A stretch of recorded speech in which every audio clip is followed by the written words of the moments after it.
आधी रात के समय में एक चुड़ैल गुस्से में बोलती है, मैं अपना बदला लेकर रहूंगी, किसी को भी नहीं छोड़ूंगी। बस इसके लिए मुझे एक शरीफ और ईमानदार इंसान की जरूरत है, वही मेरे लिए ये काम कर सकता है। रात का समय था। मनु अपने गधे के साथ घर की तरफ जा रहा था। आज तो सारे गेहूं बिक गए, लेकिन रास्ते में देर हो गई है। घर पर सभी परेशान हो रहे होंगे।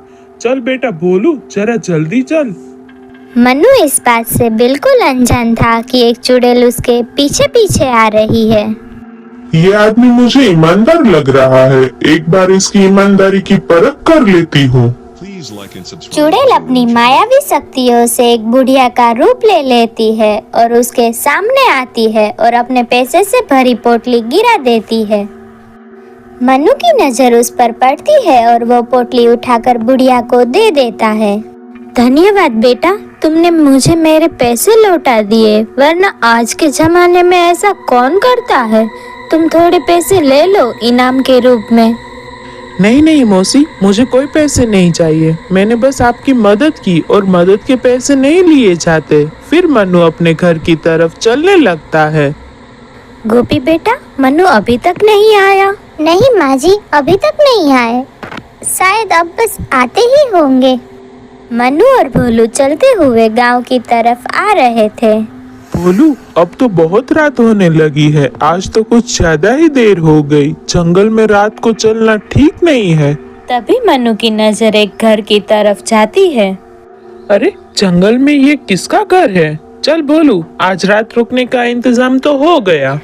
मनु उस घर की तरफ जाता है। मेरा नाम मनु है और मैं अपने घर जा रहा था, पर रात बहुत हो चुकी है, तो क्या मैं यहाँ रात को रुक सकता हूँ? सुबह होते ही मैं यहाँ से चला जाऊँगा। हाँ हाँ बेटा, आज रात तुम यहीं सो जाओ। रात को कुछ आवाज से मनु की नींद खुल जाती है और वो देखता है कि बुढ़िया संदूक के पास बैठी है और संदूक पूरा हीरा जवेरों से भरा हुआ है। इतना सारा धन देखकर मनु हैरान रह जाता है। तभी वहाँ एक चिड़िया आती है और मनु से कहती है, क्या देख रहे हो? कुछ नहीं। अरे तुम पक्षी होकर बोल कैसे सकते हो? कहीं मैं सपना तो नहीं देख रहा? पहले इतना धन और अब ये बोलने वाली चिड़िया, ये हो क्या रहा है मेरे साथ? तुम कोई सपना नहीं देख रहे हो, ये हकीकत है। इस बुढ़िया के पास बहुत सारा धन है। अगर तुम इसको मार दोगे तो ये सारा धन तुम्हारा हो जाएगा, सारा का सारा तुम्हारा। नहीं नहीं, मुझे किसी और का धन नहीं चाहिए। बड़े मूर्ख इंसान हो तुम, जो इतना धन लेना नहीं चाहते। मैं अपनी मेहनत पे भरोसा करता हूँ, मुझे दूसरों का धन नहीं चाहिए। सुबह जब मनु सोकर उठता है तो बुढ़िया को परी के रूप में देखता है। कौन हो तुम? मैं परी लोक की रानी हूँ। परीलोक की रानी? लेकिन तुम यहाँ कैसे आई? एक बार मैं धरती पर घूमने आई थी और मुझसे अनजाने में एक साधु का अपमान हो गया। तब साधु के श्राप के कारण मैं इस बुढ़िया के रूप में परिवर्तित हो गई थी। मेरे माफी मांगने पर उस साधु ने कहा था कि अगर कोई सच्चा और ईमानदार व्यक्ति तुम्हारे घर पर रहेगा तो तुम फिर से परी बन जाओगी। मनु, तुम एक ईमानदार इंसान हो। मैं तुमसे बहुत प्रसन्न हूँ। आज तुम्हारी वजह से ही मुझे मेरा असली रूप वापस मिला है। पर रानी, मेरे दिमाग में एक बात रात से ही घूम रही है। कहीं ये वाली तो नहीं? परी अपना हाथ हिलाया और तभी वहाँ पर बोलने वाली चिड़िया आ जाती है। अरे रानी परी, ये तो वही बोलने वाली चिड़िया है जो रात को आपको मारने की बात कर रही थी। हाँ मनु, ये मेरा सेवक है जुजू। ये मेरे साथ मेरी हिफाजत के लिए रहता है और ईमानदार व्यक्ति ढूंढने में मेरी मदद करता है। जुजू, चलो अपने असली रूप में आ जाओ। फिर चिड़िया अपने असली रूप जिन में आ जाता है।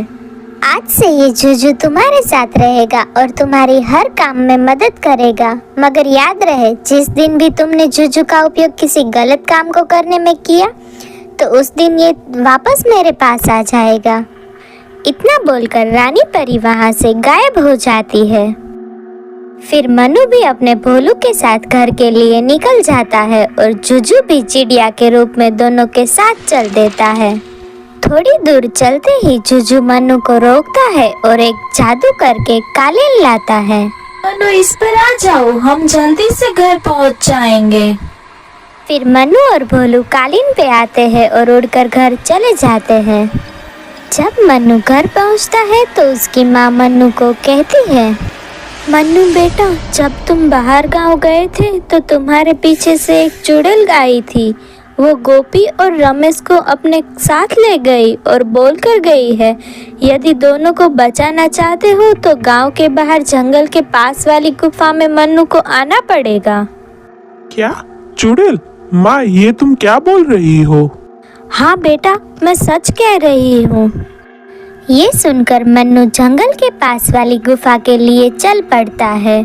मन्नू अपने भोलू और जुजू के साथ जा रहा था। मनु, क्या तुम इस चुड़ैल के बारे में कुछ जानते हो? नहीं जुजू, मैं किसी चुड़ैल को नहीं जानता। क्या तुम्हारे साथ पिछले कुछ दिनों में कुछ हुआ था क्या, जो तुम्हें कुछ अटपटा सा लगे? नहीं जुजू, ऐसा तो कुछ नहीं हुआ था। हाँ, कुछ दिनों पहले मुझे जंगल में एक बुढ़िया मिली थी।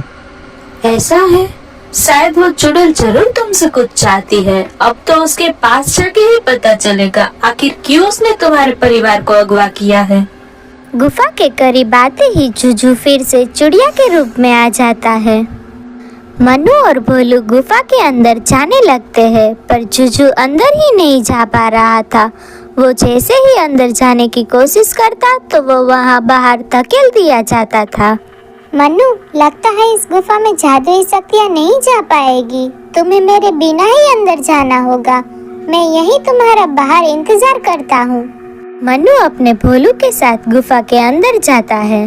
को देखकर चुड़ैल खुश हो जाती है। आओ मनु, मैं तुम्हारा ही इंतजार कर रही थी। तुम मुझसे मिलना चाहती थी तो लो, मैं आ गया हूँ। क्या चाहिए तुम्हें मुझसे, और मेरा परिवार कहाँ है? चुड़ैल हंसती है और एक पिंजरे में पक्षी की ओर इशारा करती है। वो देखो मनु, वो है तुम्हारा परिवार। अगर तुम मेरा काम कर दोगे तो मैं इन दोनों को सही सलामत आजाद कर दूंगी, वरना ये हमेशा इन पक्षियों की तरह ही रहेंगे। चुड़ैल, तुम जो चाहोगी मैं वो करने को तैयार हूँ, लेकिन मेरे परिवार को कोई नुकसान नहीं होना चाहिए। नहीं होगा मनु, बिल्कुल भी नहीं होगा। अगर तुमने मेरा काम कर दिया तो अब ध्यान से सुनो, तुम्हें चंदन नगरी जाना है। चंदन नगरी? वहाँ क्या है? चंदन नगरी में एक जादुई तालाब है। तुम्हें वहाँ पर जाना है और उस तालाब के अंदर से एक बोतल है, उस बोतल को लेकर मेरे पास आना है। ठीक है, लेकिन तुम्हें मुझसे इसके पीछे का कारण बताना पड़ेगा। आखिर एक मामूली बोतल को लाने के लिए तुम्हें मेरी क्या जरूरत? क्योंकि वो कोई मामूली बोतल नहीं है। उस बोतल में मेरी बहन की भस्म है। उसे चंदन नगरी के तालाब में डाल दिया था, और उस तालाब से उस बोतल को सिर्फ एक सच्चा और ईमानदार व्यक्ति ही लेकर आ सकता है। लेकिन अब तुम उस भस्म का क्या करोगी? मनु, तुम्हें ये जानने की कोई जरूरत नहीं है कि मैं उस भस्म का क्या करूंगी। ज्यादा सवाल मत करो तुम, और ये ध्यान रखो कि तुम्हारा परिवार मेरे कब्जे में है। ठीक है, मैं अभी चंदन नगरी जाने के लिए निकलता हूँ। मनु गुफा से बाहर आता है और जुजू को सारी बातें बताता है। फिर जुजू, भोलू और मनु जादुई कालीन से चंदन नगरी के तालाब के पास पहुंचते हैं। मनु, इस तालाब का पानी तो कितना स्वच्छ है। मनु, तुम ज्यादा समय बर्बाद ना किए जल्दी से पानी में जाओ और वो बोतल निकाल के लाओ। मन्नू तालाब में जाकर चुड़ैल की बोतल निकाल आता है। फिर मन्नू, जुजू और भोलू कालीन से गुफा की ओर उड़ते हैं।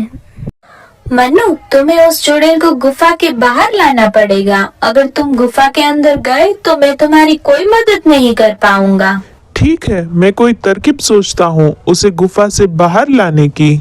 मन्नू और भोलू गुफा के अंदर जाने लगते हैं तो बोतल मन्नू के हाथ से छूट जाती है। मन्नू बोतल लेकर फिर से अंदर जाने लगता है तो फिर से बोतल बाहर ही छूट जाती है। जुजू, लगता है ये बोतल गुफा के अंदर नहीं जा सकती। ये तो बहुत ही अच्छा है चुड़ैल को बाहर निकालने के लिए। फिर मनु और भोलू गुफा के अंदर चले जाते हैं। मनु, तुम खाली हाथ क्यों आए? क्या तुम्हें वो बोतल नहीं मिली? नहीं चुड़ैल जी, बोतल तो मिल गई है, लेकिन जब मैं उस बोतल को गुफा के अंदर लाने की कोशिश करता तो वो बाहर ही छूट जाती थी। मुझे कुछ समझ में नहीं आया, इसलिए मैं अंदर चला आया। अब तो मेरे परिवार को छोड़ दो आप। क्या तेरे परिवार को छोड़ दूं?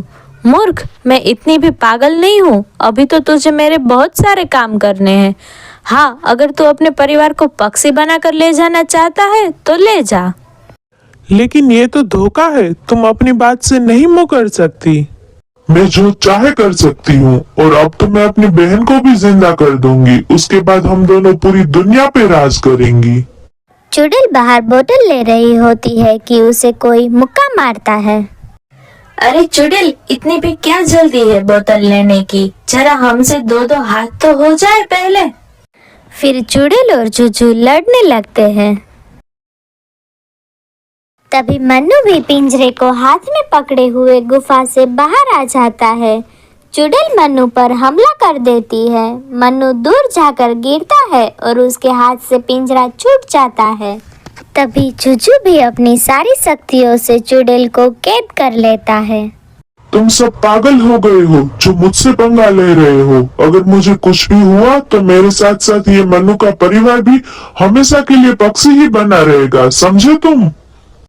मन्नू, तुम इस चुड़ैल की बहन की भस्म को इस पास वाली नदी में बहा दो। ना रहेगा बांस और ना बजेगी बांसुरी। मैं इस चुड़ैल को यही कैद करके रखता हूँ। तब तक तुम इस बोतल को नदी में फेंक आओ।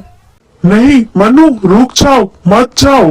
नहीं चुड़ैल, अब तो वो तभी रुकेगा जब तुम मन्नू के परिवार को उनके असली रूप में लेकर आओगी और इस भस्म का तुम क्या करोगी ये बताओगी। ठीक है, मैं सब बताती हूँ। बहुत पुरानी बात है, मैं कुछ शक्तियों की प्राप्ति के लिए दूर गई हुई थी। जब मैं वापस आई तो मुझे पता चला कि मेरी बड़ी बहन को चंदन नगरी वालों ने भस्म कर दिया है। फिर मैं अपने चुड़ैल गुरु के पास गई। चुड़ैल गुरु, सामने आओ, मुझे कुछ जानना है। तुम क्या जानना चाहती हो? मुझे पता है, अपनी बहन को वापस जिंदा करना है तो उसका उपाय है। ध्यान से सुनो। तुम्हारी बहन की भस्म को चंदन नगरी के जादुई तालाब में एक बोतल में बंद करके रखा हुआ है। यदि तू उसको वहां से निकाल सकी तो उसके बाद मैं तुझे आगे का रास्ता बताऊंगी। तो तुम अपनी बहन को जिंदा करना चाहती हो? ठीक है, अब मन्नू के परिवार को ठीक कर दो तो वो तुम्हें ये बोतल दे देगा। चुड़ैल गोपी और रमेश को फिर से इंसान बना देती है। अब जाने दो मुझे और मेरी बहन दे दो मुझे। मन्नू चुड़ैल को बोतल दे देता है। फिर जुजू, भोलू और मन्नू का परिवार सब कालीन पे निकल जाते हैं। जुजू, मुझे उस चुड़ैल की नीयत ठीक नहीं लगी। अगर वो अपनी बहन को जिंदा कर देगी तो वो दोनों मिलकर आतंक मचा देंगे। हमें उनका कुछ करना होगा। हाँ मन्नू, मुझे भी यही लगता है। सबको सलामत घर छोड़कर हम चुड़ैल को ठिकाने लगाने जाएंगे। मन्नू के परिवार को घर छोड़कर जुजू मन्नू फिर से चुड़ैल की गुफा के पास आ जाते हैं। चुड़ैल अपनी बहन को जिंदा करने की विधि कर रही होती है। जुजू, इसने तो अपना काम शुरू कर दिया। हम अब क्या करेंगे? मैं तुम्हें बताता हूँ क्या करना है। मैं इन चुड़ैल को वहीं कैद कर देता हूँ।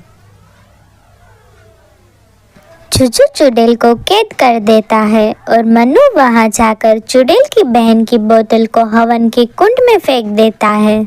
फिर उसी आग में जुजू अपनी शक्तियों से चुड़ैल को भी डाल देता है। दोनों चुड़ैलें जलकर भस्म हो जाती है।